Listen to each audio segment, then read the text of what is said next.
Perikatan Nasional PN, Muhyiddin Yassin membalas kritikan Majlis Pemulihan Negara MPN yang dipengerusikannya gagal memberi impak yang berkesan kepada negara.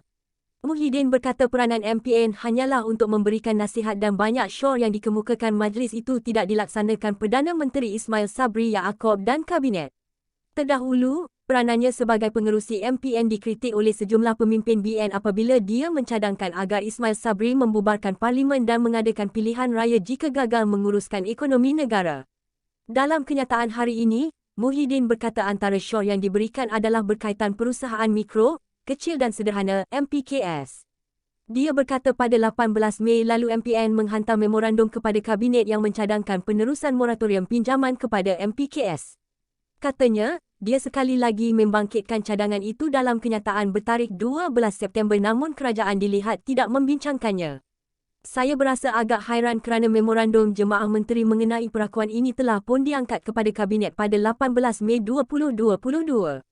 Adakah Kabinet tidak membincangkan perakuan penting MPN ini dalam mesyuaratnya lebih 4 bulan yang lalu? Atau memorandum ini dibentangkan kepada Kabinet tetapi tidak dibincang secara terperinci? Soalnya, ahli Parlimen Paguh itu berkata ia amat mengecewakan memandangkan MPKS menyumbang kepada 37% KDNK negara namun tiada tindakan diambil untuk membantu pemulihan mereka. Sementara itu, dia berkata MPN juga telah menggesa kerajaan untuk menangani masalah kekurangan pekerja migran yang dihadapi MPKS sejak Disember lalu namun sehingga kini ia belum diselesaikan.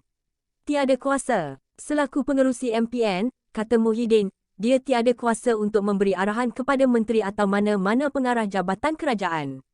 Kuasa itu terletak pada Perdana Menteri dan Kabinet, katanya. Saya tidak berniat untuk menuding jari kepada sesiapa. Tujuan saya ialah supaya semua pihak sedar bahawa negara kita tidak berada dalam situasi yang baik pada masa ini, katanya lagi. Dia berkata petunjuk positif berkenaan ekonomi dan pertumbuhan pada masa ini hanya bersifat sementara dan negara mungkin berdepan kemelesetan pada tahun depan jika langkah segera tidak diambil.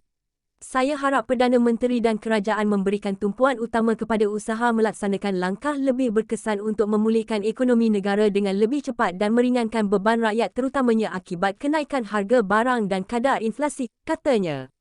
Selain Muhyiddin, MPN turut dianggotai Menteri Kewangan, Menteri Perdagangan Antarabangsa dan Industri, Menteri Pertahanan, Menteri Kejaraya, Menteri Pendidikan, Menteri Kesihatan, Menteri di Jabatan Perdana Menteri Ekonomi Ketua Setiausaha Negara.